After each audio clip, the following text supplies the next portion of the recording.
Good afternoon, and thank you for joining us today. As we head into the weekend and the beginning of Phase 1, I'd like to reiterate how important it is that Montanans continue to go to great lengths to protect themselves and one another in these coming weeks. Like I said on Wednesday, there is no expiration date for this phase. The virus still is in Montana. It will be with us for some time. That means that we may be in Phase 1 also for a long time. And in large part, when we get out of this phase relies on the individual actions and personal responsibility of Montanans. There is reason to be hopeful, however. And it's because Montanans took this virus seriously and acted responsibly that we are able to enter into this first phase. This week we have an update to the epidemiological report released by the Department of Public Health and Human Services. It should be on the website either now or immediately after this press conference. This week's summary analyzes the 426 positive cases that Montana had as of April 17th. With this additional week of data, many of the things that we knew last week have remained consistent. Since the first COVID-19 cases were reported, the number of new cases had climbed to 426 in 5 weeks. It took 13 days to reach 100 cases, 100 reported cases. After that first 100 cases, growth had remained steady, increasing by 100 cases for every 5 days until reaching 300 case reports. Since then, the growth rate has slowed, taking 9 days to reach 400 cases. Think of even last week, we had 49 reported positive cases. This week to date, we've had 11. The report also underscores that age demographics continue to stay consistent, with those between 20 to 29 years of age accounting for 20% of all reported COVID-19 cases in Montana. Next most common age group is 50 to 59 years at 19%, followed by those who are 30 to 39 years of age at 16%, and 60 to 69 making up 16% of our reported cases.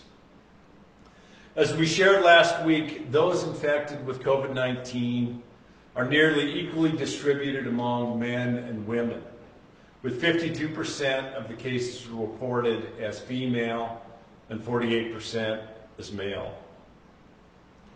Of the 381 cases with known race at the time of the report, 93% of those identify as white and 5% as Native American.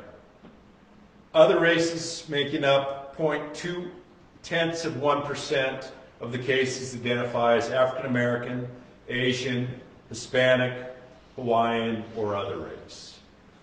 Native Americans are not disproportionately impacted by COVID-19 in Montana at this time. Transmission information has also stayed consistent, and community-acquired cases have stayed steady, meaning that there's not been an increase in community-acquired cases over the last few weeks. Contact, and particularly cluster investigations, have increasingly added to the case counts, indicating that disease control efforts through local public health staff are identifying those infected and isolating them appropriately. New to the report this week is a comparison of Montana's case rate per 100,000 of the population compared to neighboring states. As of April 17th, Montana had 39.5 cases per 100,000 people, while Wyoming had 71.2, North Dakota had 57.6, South Dakota had 159.5 per 100,000, and Idaho had 92.6. Our local public health departments have done an excellent job with contact tracing and providing information to the state that helps us make data-informed decisions. Public health workers contact individuals to ensure that they're quarantining or isolating as necessary.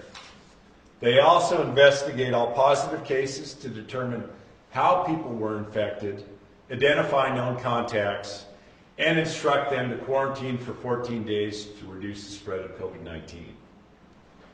It's important to recognize that as we see the numbers of COVID-19 positive cases in Montana, it's important to also see and recognize the individuals that are recovering. For example, of Gallatin County's 146 reported cases, only 5 are still active. The rest have recovered. Lewis and Clark, of 16, only 3 are still active. Of Cascades 13, only 2 are still active. Montana has had the resources to consistently perform contact tracing since COVID-19 was first identified in our state.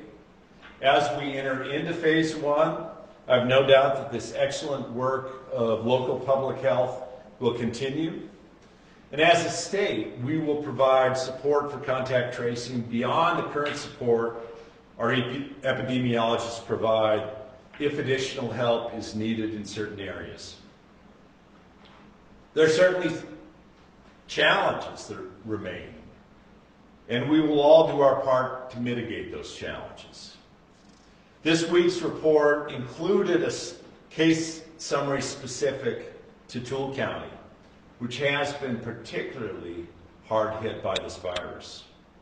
Approximately 86% of the total Toole County positive cases are female, and 22% were hospitalized at some point due to illness. This is quite a difference from the statewide reported cases where about less than 13% have been hospitalized and half are female. The case fatality for this outbreak of 11.4% in Toole County is far greater than the state rate of 2.3%. This is likely related to the higher average age of cases in Toole County. When compared to that of all of Montana, you have the average age of a positive case in Toole County at 58.9% versus 48% when you look across the state. And it's also likely, as well as the complexities of the underlying conditions present in this population. Cases then in Toole County were further analyzed, the report shows, to classify sort of outbreak cases. While the majority of cases were directly related to the outbreak setting, 13.5% were considered contacts who did not work or reside at the outbreak setting. We continue to monitor the situation in Toole County closely. Furthermore, part of our plan to reopen includes bolstering our testing capacity further. Among our core preparedness responsibilities is making sure that we have the ability to test symptomatic people for COVID-19 and trace contacts of COVID positive results. For weeks, I've been encouraging every doctor and healthcare provider to test every Montanan who is symptomatic. Many governors are getting to the point where they are just now suggesting to test all symptomatic people in their states. In addition to the over 12,000 tests performed at the state lab, 18 private labs have reported their positives and negatives for a total of 2,700 additional tests. While those negatives aren't reported on our state covid19.mt.gov website, the positives always are incorporated. Of those private lab tests, 76 were positives. And then all positives are included in state totals. This information is absolutely crucial to help us understand where and how that virus is spreading. In phase 1, we're currently developing a plan for sentinel sites to screen in at-risk communities. You certainly have my assurance that we'll continue to work each and every day to bolster that testing capacity. This work won't end in phase one and won't end at any time while I'm serving as governor. In this next stage, every step that we take is just as important as ever in responding to this crisis. This is not the time for celebratory barbecues or going out to dinner or bars and breweries each and every night. This is a time where we all need to be creating another new normal. In order to determine when we move to the next phase, we need to see what happens with the virus in Montana. We won't be moving out of phase one if the curve doesn't remain flat. Montanans need to be as mindful as ever in this approach. For a lot of Montanans, particularly our most vulnerable, this phase should be substantially the same as the stay-at-home period. The more protective actions Montanans take now and in the coming weeks, the more likely that we'll keep that curve flat.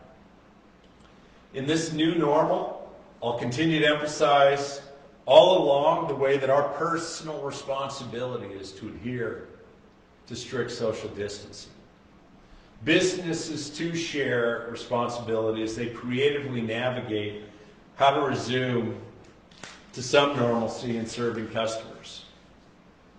Montana school districts are diverse in size and circumstances, and there is no one-size-fits-all solution, and our local school boards know what's best for their communities and their students. And I have no doubt that our local school boards will figure out how to best serve our children. They have my full support in making the right choice for their communities, whether they choose to keep their kids at home for the remainder of the school year or open up in some capacity. Montana was early in combating this virus. We've taken the right steps at the right time. This allows us to be among the first to be able to take responsible next steps.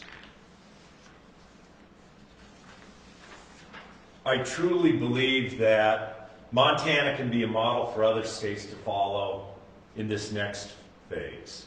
But it's just that. We have to continue to be that model together. The same good judgment and actions that Montanans have followed that led us to be, unlike almost every other state in the country, in flattening the curve, must continue to guide our actions moving forward. With that, I'd like to now turn it over to Dr. Mark Mantell, the president of the Montana Medical Association. Dr. Mantell, thanks for joining us today. Thank you, Governor. I appreciate you giving the MMA a moment to express our gratitude to the state and to you for putting these practices in place. And I appreciate our ability to have been working with you and advising capacity for developing the staged approach. As a former Navy doctor, veteran, a current family doctor of over 25 years, and the current president of the Montana Medical Association, I have a great understanding how viruses can ravage through population. We as Montana have been fairly fortunate during the first phase of the COVID-19 pandemic.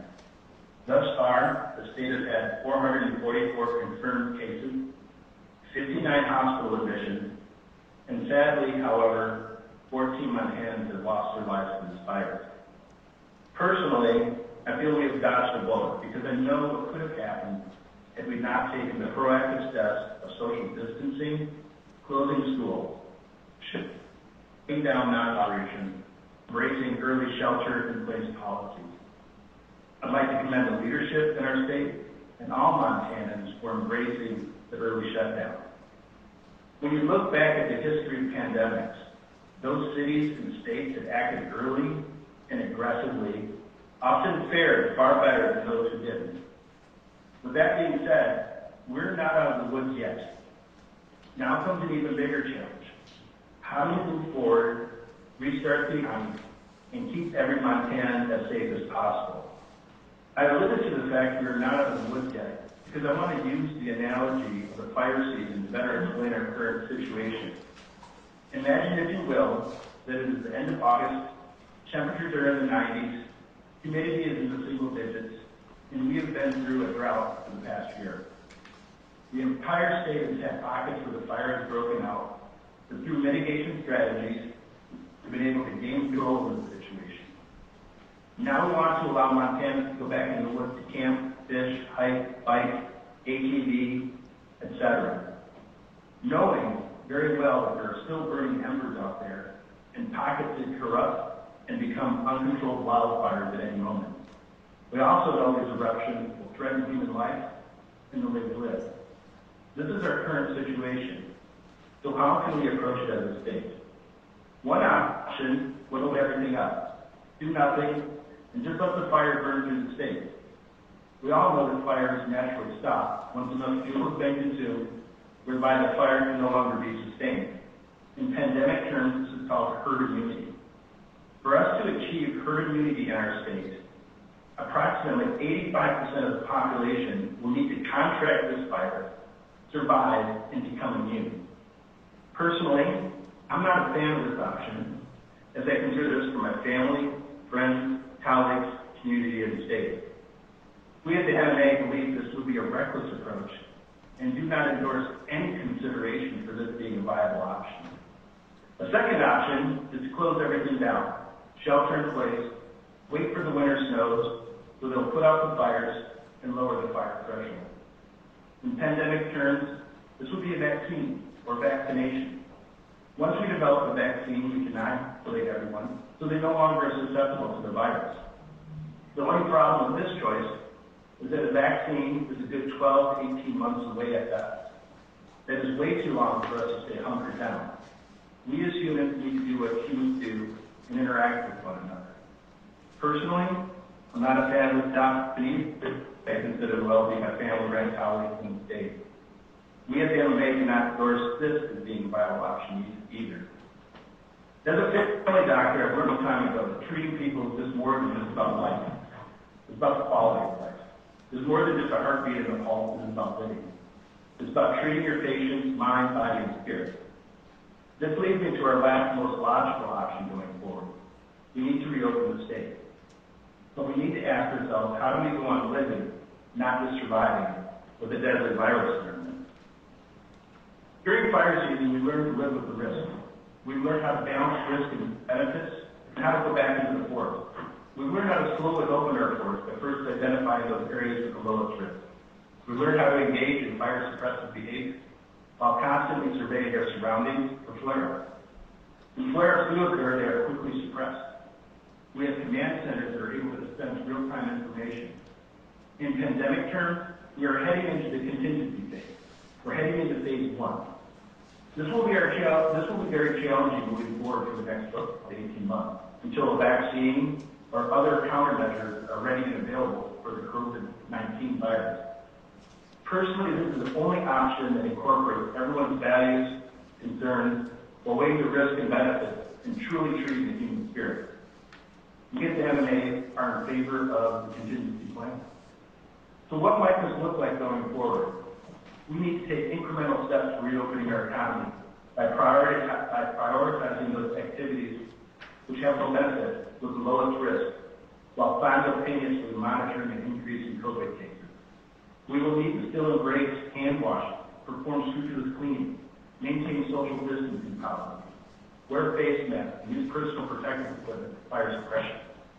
We'll need to continue to test symptomatic individuals or close contacts for those that test COVID positive so we can see where the fire is erupting.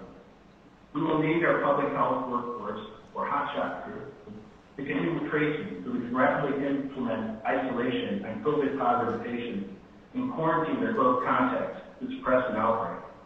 Lastly, we'll need to continue communicating outbreaks and coordinating suppressive measures. In closing, myself and the members of the MMA are strongly in favor of our state's contingency plan of slowly reopening our state in stepwise fashion while carefully balancing the benefits and risks. It will require diligent surveillance, following established protocols for when to move forward, when to hold, and when to step back.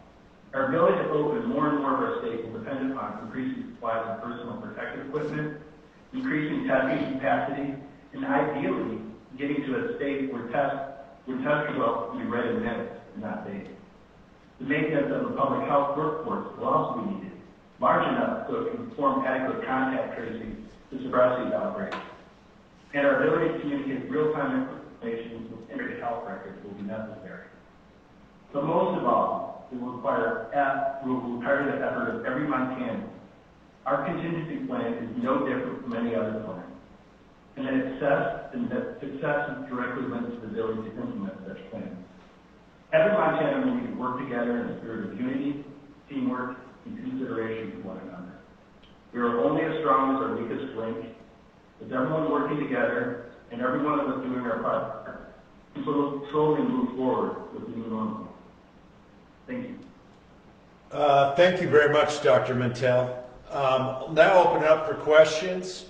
If you'd like to ask a question, you can press 5*. You'll be notified that your hand's raised. When we unmute your phone, you'll be notified that you've been called on to ask your question. Did we say that Dr. Mantell could take questions too, if he can hear it? Yeah. If that's okay, Dr. Mantell, if there's questions and you can hear it, if there's any questions for you as well. Perfect. Great. Questions? First phone question. First phone question, please.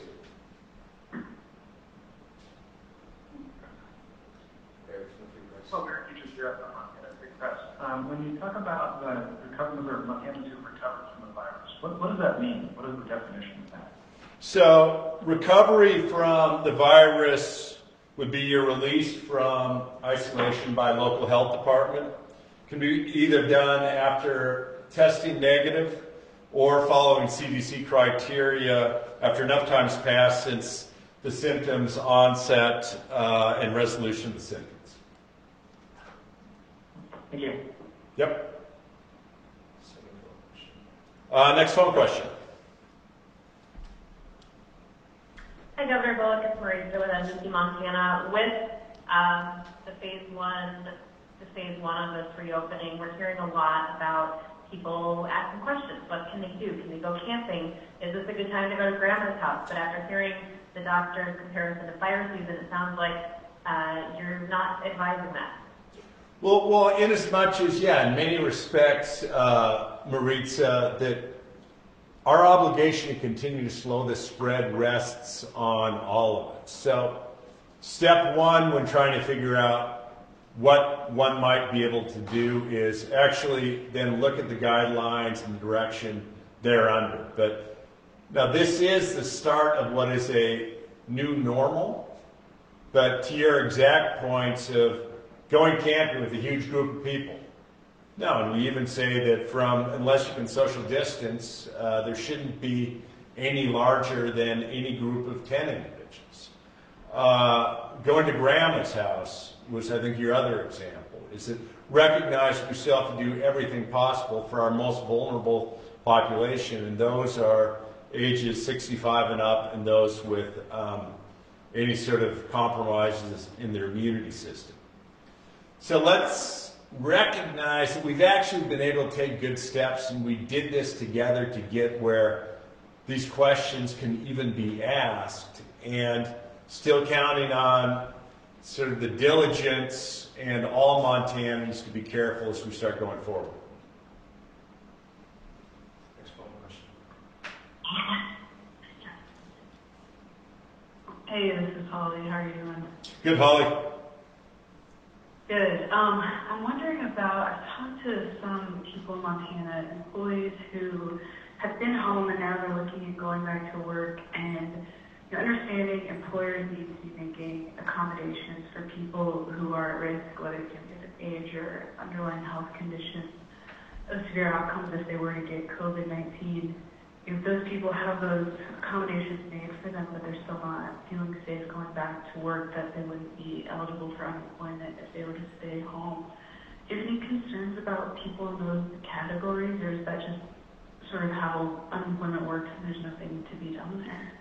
If directly is the question, so that you're not a vulnerable population and as an employer calls one back to work and they don't come back to work. Was that the question, more or less?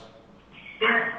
Oh, and the understanding this right. Apologies if I'm not getting this, but if you are vulnerable, but your employer does have to make those accommodations, and they do, but you're still not comfortable. That's how I sort of understand it. You're older, have something. Sure, and first and foremost, that it would encourage, and I think that as I've talked to employers, that they're taking the steps that we all should expect to both try to keep their employees safe, and we're asking a lot of employers. But to the extent that there are questions of, and the expectation should be that a vulnerable employee ought to be able to have the accommodations made to make sure that we're most protective of those vulnerable employees. But there is, if I understand your question correctly, we can also get Brenda Norland from Unemployment Insurance Division, the Director of Commissioner of the Department of Labor and Industry, to get you specifics, if that makes most sense. And then I sort of wanted, we asked this last week, but looking at helping employers both with cost and then accessing and supplies they might want to keep their employees safe, hand sanitizer, face masks, those sorts of things. Has there been any progress worth noting on that front? Yeah, you know, Holly, I mean, there is to the extent, so the question, I'm sorry, to repeat the question, as employers ramp up, getting things like hand sanitizers and things like that, is there progress where they can get them either from a centralized location or others? And first and foremost, too, like let's recognize that as we say to employers and businesses that you can open up, just like we all are going to be exercising our judgment when we're out in public places and other things. It's at the end of the day, it's up to the individual employer to make that decision when the time is right to open and to ensure that they can follow the social distancing guidelines, get the sanitizer things. There are good that, I mean, we know even during this time, this past 5 or 6 weeks, even local Montana businesses have stepped up to say, how can we turn around and address some of the needs that might be out there? We have distilleries and pharmaceutical companies that are creating about 50,000 100-milliliter bottles a week. They have the capacity for hand sanitizers. Local Montana businesses are creating sewn face masks, printed face masks, and others. So there's not anything directly from the state at this time that would be, if you want to open it up, you can get all of your equipment from the state. Another phone question. One more phone question. Yeah, please. Hello, Governor. Andy Bourne with the Steely Swan Pathfinder. Hey, Andy. I'm calling. Hi there.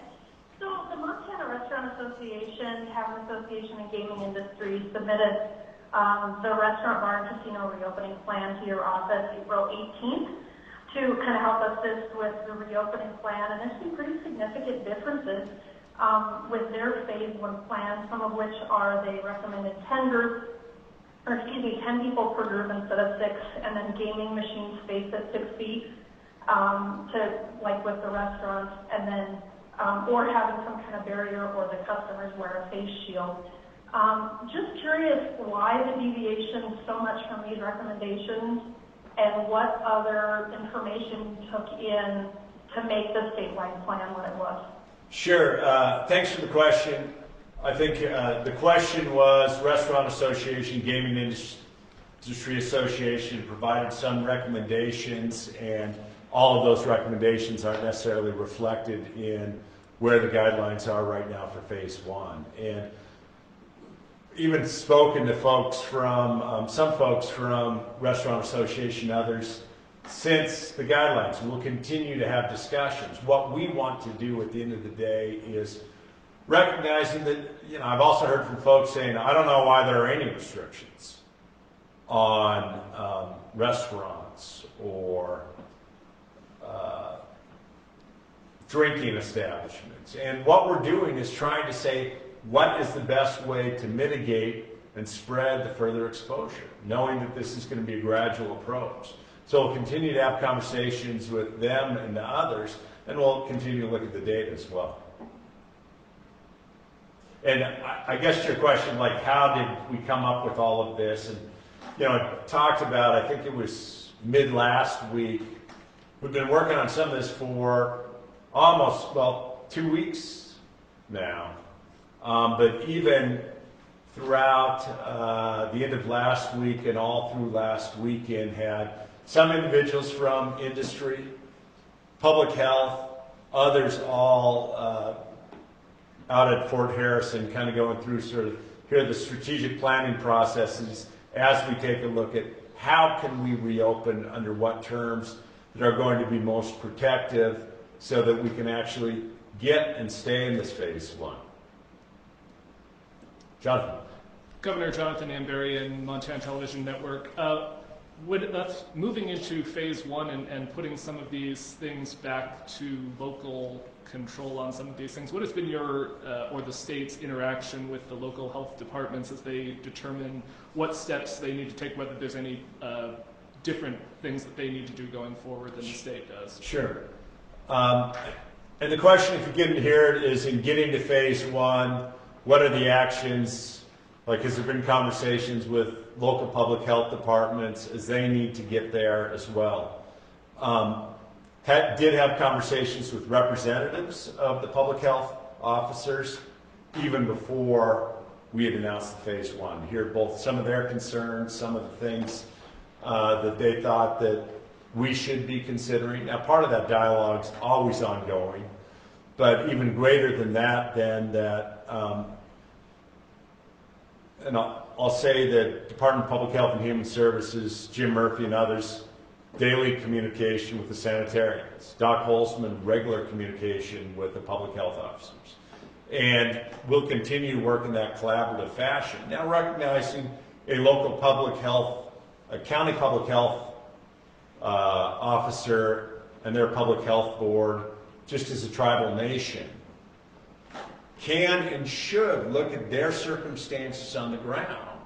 And everything that we've done is they can still be more restrictive at any moment than what we're proposing. But the bill's spoken to them before, and we'll continue these conversations because it really is the connections all the way up, local to state, that give us the best sense of both how this is working and what additional steps we should or shouldn't take. Governor Jeremy Schnell, ABC Fox. Either you or our guest could answer this question. Obviously, it's early, but what are the steps that need to be taken for phase two? Yeah, and that probably wouldn't be one for Dr. Mentel. I mean, first let's get to phase one. And it's impossible to put like a time constraint on here's when phase two might occur. Only in as much as that it all depends on how we as a community act and how the virus acts. So some of the things that we'll be looking at in considering whether we could go to a second phase. Some of them are the same from the testing. And does the hospitals have the capacity to treat everyone, not just those with COVID-19? Is our active monitoring of positive cases, is it continuing to remain with contact tracing so we can follow this all along? I mentioned Sentinel surveillance testing. Like, we will be getting to the point where for certain vulnerable populations that we're going to be testing in certain constrained areas, both symptomatic and asymptomatic people, to get a better sense of what this virus does. But just as every member of the media and others have been looking at both the numbers and when we get them, as well as the percentages and our percentages of hospitalizations, those are all things that we'll be considering to say, is phase one working? Meaning that, yes, we may well have, I mean, we had 2 reported cases yesterday. There may well be days when we have more than 2 or 3 reported cases.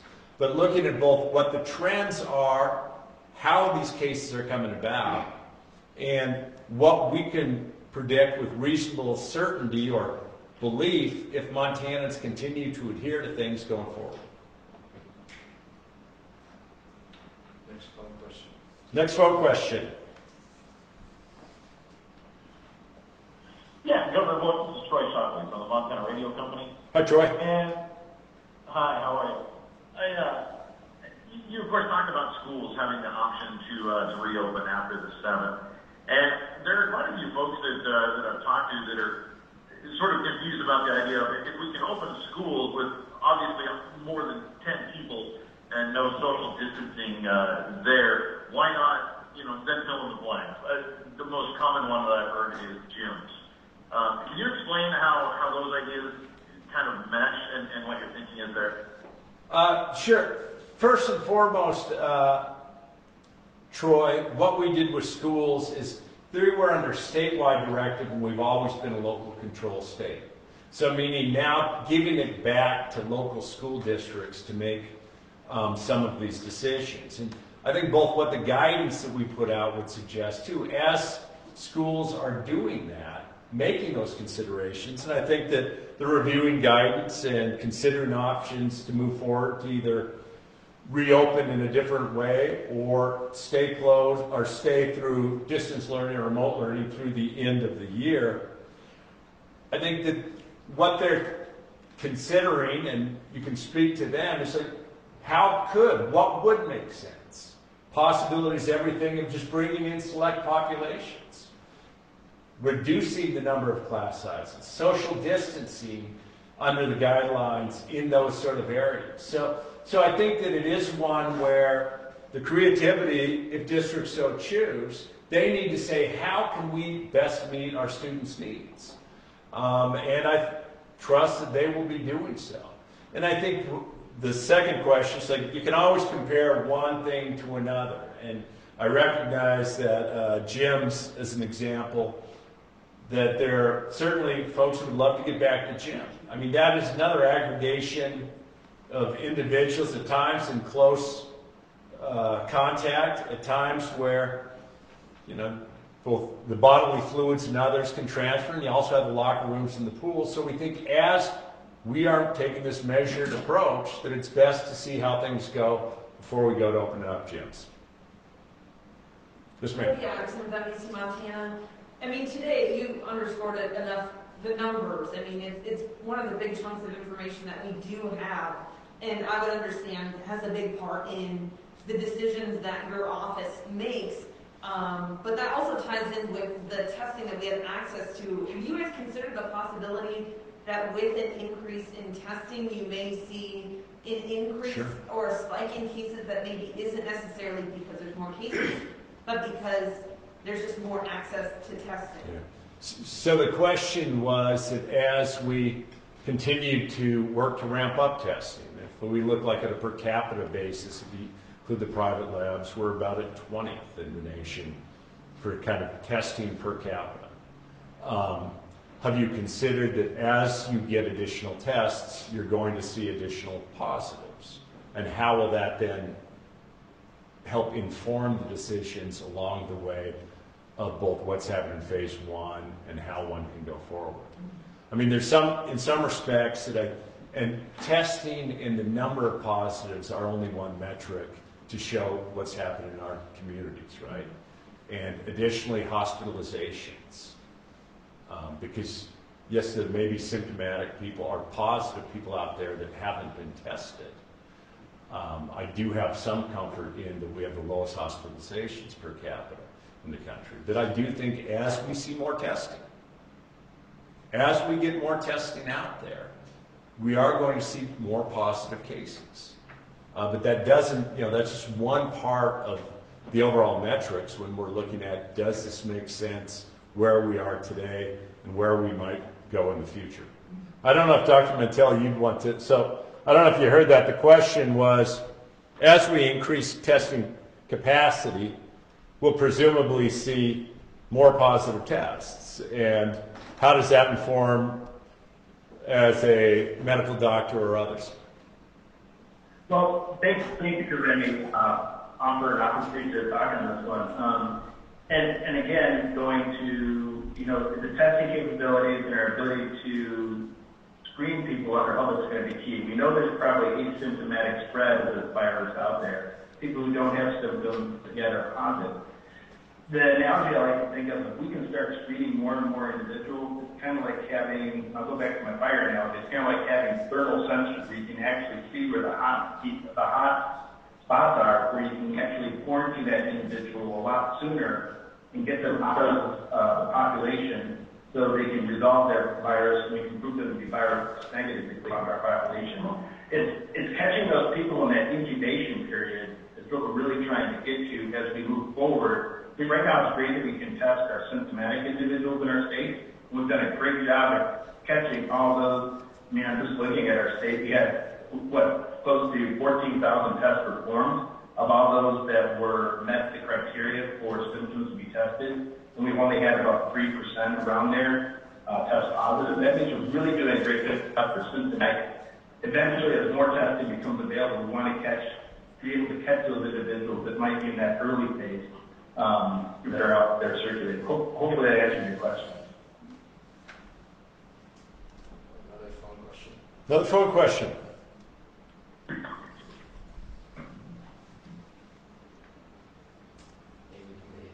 Amy. Yeah. Please. I wanted to ask you, the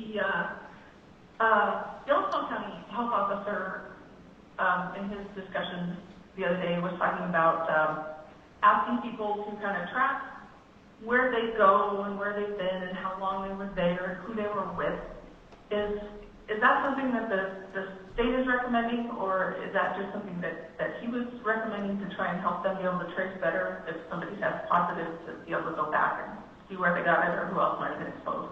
Sure. So the question was, John Felton, the Yellowstone County Public Health Officer, encouraged people to kind of keep a reference of where you've been, who all you've been in contact with along the way, just in case that there are positives. And is that something that just Yellowstone County thinks would be a good idea, or is it generally a good idea altogether? And from my perspective, so the whole idea of contact tracing, right, is that if you test COVID positive, your local county health official are going to be reaching out and say, where all were you over these past 14 days? To try to get a sense of where else other people might have been close to you that could have actually contracted the disease as a result. So I do think what John Felton suggested is good. You know, and there's been some apps out there that actually follow some of that contact tracing. We haven't done anything like that by any measure, but to be conscious, again, we're trying to take care of our whole community. It only makes sense.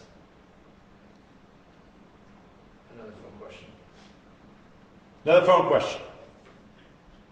Hi, Governor. This is Corbin Cage Carter, Montana Public Radio. Hi, Corbin. Wondering, yesterday, about 2 days after the phase reopening announcement, Missoula County had a statement saying there was no evidence that we hit our peak and the worst of the situation, or that the worst of the situation is over. I'm wondering if you have a response to comments like that, for areas of the state where people are questioning if Montana as a whole or their areas in particular have reached the peak of COVID-19. Yeah, and I think, Corin, that it's best for every local public health officer to make their own determinations. What I have seen is, right, that we're now, from a statewide perspective, as but one example, as I noted earlier, I think we had 45 cases last week. We have 11 to date so far. We've been seeing declines along the way, and we haven't seen significant increases in hospitalizations. Whether we're at our peak or not, again, depends on the collective actions of Montanans. Because could we see numbers go up? Absolutely we could. But the actions that we take, each of us individually, the actions that businesses take, to have responsibility not just for their customers but also their employees, those are what's going to help guide what sort of our numbers are in the upcoming weeks equally. Final phone question. Final phone question.